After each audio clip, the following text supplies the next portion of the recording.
Hello friends, good morning all and most welcome in Study Careers.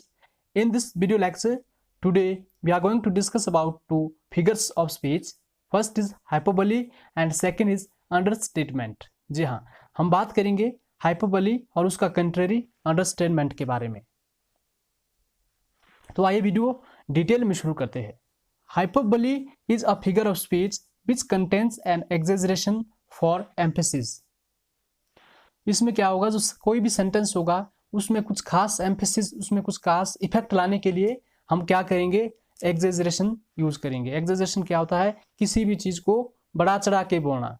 A way of speaking और writing that makes something sound better, more exciting and more dangerous than it really is. इसमें क्या होगा कि हम क्या करेंगे, कोई real चीज होगी, कोई रियल स्टेटमेंट होगी, उसमें इफेक्ट लाने के लिए हम बेटर साउंड, या तो हम उसमें कुछ अच्छा करने के लिए करेंगे, या मोर एक्साइटिंग, उस कथन को, उस स्टेटमेंट को मोर एक्साइटमेंट बनाने के लिए, या उसे मोर डेंजरस बनाने के लिए हम कुछ ऐसी चीज़ें इसमें यूज करेंगे। ठीक है, और एक रियल चीज़ को उससे ज़्यादा दिखाएंगे। It may be used for either for serious, ironic और कॉमिक। हमारे पास यहाँ पे तीन चीज़ें हैं, एक serious, ironic and comic effect. जो भी हम किसी कथन में, किसी स्टेटमेंट में हम इफेक्ट लाते हैं वो किस प्रकार के होते हैं, या तो सीरियस हो गए, या आयरोनिक हो गए, या कॉमिक हो गए। Hyperbole was very common in Tudor and Jacobean drama and in heroic drama. हम इसकी हिस्ट्री की बात करें तो जो हाइपरबोली है वो ट्यूडर पीरियड में, जो 1485 से 1603 तक चलता है, और Jacobean which start from 1603 and ends in 1625। 1603 से 1625 तक जैकोबियन चलता है। तो जो इस एज में है, ये फिगर ऑफ स्पीच काफी यूज हुई है। And it is a essential part of burlesque. जो बर्लेस्क होता है उसका एक पार्ट है। तो आइए अब आगे थोड़ा डिटेल में बात करते हैं इसके बारे में। हाइपरबोली, इसमें क्या होता है, हाइपरबोली में एग्जेजरेशन होगा, ओवर शूटिंग होगा। मैंने पहले बताया एग्जेजरेशन क्या होता है, किसी भी चीज़ को बहुत बड़ा चढ़ा के बोलना। ठीक है, इसके हमारे पास आगे एग्जांपल मिलेगी। और ओवर शूटिंग क्या होता है, ओवर शूटिंग भी किसी चीज़ को बहुत ज़्यादा फेंकना, बहुत ज़्यादा उसके बारे में बात करना, बहुत ज़्यादा उसे दिखाना। ठीक है, तो अब हम बात करते हैं इसमें इफेक्ट्स की। जो हाइपरबोली में कॉमिक इफेक्ट होगा, आयरनिक होगा और सीरियस होगा। बेन जॉनसन क्या बोलता है, बेन जॉनसन अपने वर्क में, ड्रिंक टू मी विद दाइन आइज, एक उनका वर्क है, ये फ्रेज है उनकी, उसमें ये इस चीज़ को यूज करता है, हाइपरबोल को। और जो आयरोनिक हाइपरबोल यूज हुआ है यहाँ पे, टू हिज कॉमिस्ट्रेस, एंड्रयू मार्बल ने वर्क लिखा है और उन्होंने इसमें से यूज किया है। तो हम आइए बात करते हैं कुछ एग्जाम्पल की। I have not met her, यहाँ पे थोड़ा मिसप्रिंट हुआ है, I have not met her for ages. यहाँ पे क्या दिखाया है कि मैं उससे कई एज से नहीं मिला हूँ, जबकि होना था लिमिट ऑफ ईयर, यहाँ पे 1-2 साल 3 साल इतना होना था, लेकिन यहाँ पे एजेस लगाया है कि कई शताब्दियों से उससे नहीं मिला है। तो यहाँ पे काफ़ी एग्जेजरेट किया है सेंटेंस को।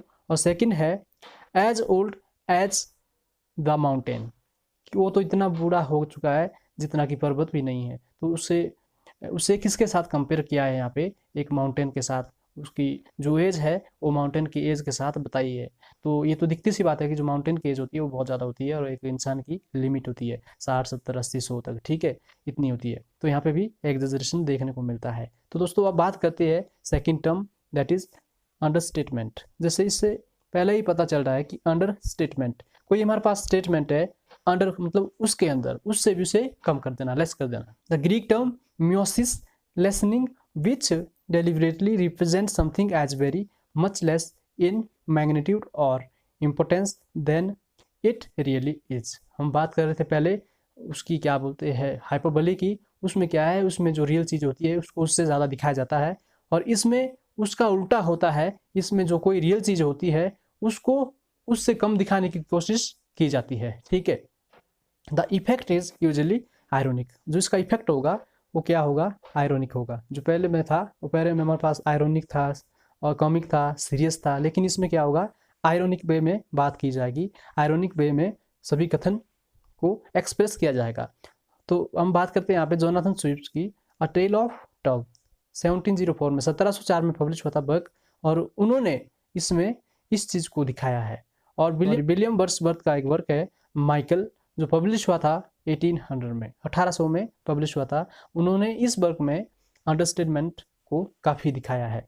तो अब आगे थोड़ा बात करते हैं। जो अंडरस्टैंडमेंट है ना, उसमें क्या है, मियोसिस, उसे मियोसिस भी कहा जाता है, जिसका मतलब होता है लेसनिंग। लेसनिंग क्या होता है, किसी चीज़ को कम करना है। तो जो इसका इफेक्ट है मैंने पहले बताया है, वो कैसा होता है, आयरोनिक होता है। तो कुछ एग्जाम्पल के बारे में बात करते हैं इसके। ही हार्डली +2, तो जैसे कोई बात मानो कोई बंदा है और हमें उसको उससे कम दिखाना है, उसकी औकात उससे कम दिखाना है, तो हम कई बार उसे बोल देते हैं। अगर कोई बात मानो एमफिल भी है और हमारी उसके साथ नहीं बनती है ना, ठीक है, तो हम उसको क्या बोलेंगे, अरे हार्डली +2 है, हार्डली +2 पास है, ठीक है। और दूसरा क्या है, ही हैज़ हार्डली 1 लाख। अब कोई ऐसा दो दो इंसान है, ठीक है, दो दो व्यक्ति है गांव में और उनकी आपस में नहीं बनती है, ठीक है, उनकी कभी नहीं बनती है। तो जो अगर उसके पास 1 लाख भी होगा ना, तो वो जो दूसरा है वो इस तरह बताने की कोशिश करेगा कि यार उसके पास है ही क्या चीज़ है, ठीक है, उसके पास है ही क्या चीज़ है, 1 लाख रुपये सारा है उसके पास चाहे ज़्यादा भी होगा ना, उससे उसे कम पे लागेगा। जैसे उसके पास 1 लाख है तो बताएगा कि उसके पास 10-12 हज़ार सारे ही ज़्यादा बनता है, ठीक है। तो उसमें क्या है, जो उसकी जो रियल सिचुएशन है, जो रियल उसकी जो स्टेट है, कंडीशन है, उससे उसे नीचे दिखाया जा रहा है। तो ये था अंडरस्टैंडमेंट का कुछ एग्जाम्पल्स, और उम्मीद करता हूँ कि इस वीडियो में आपको कुछ हेल्प मिली होगी दोस्तों। तो मिलती है एक और वीडियो में, तब तक टेक केयर एंड बाय।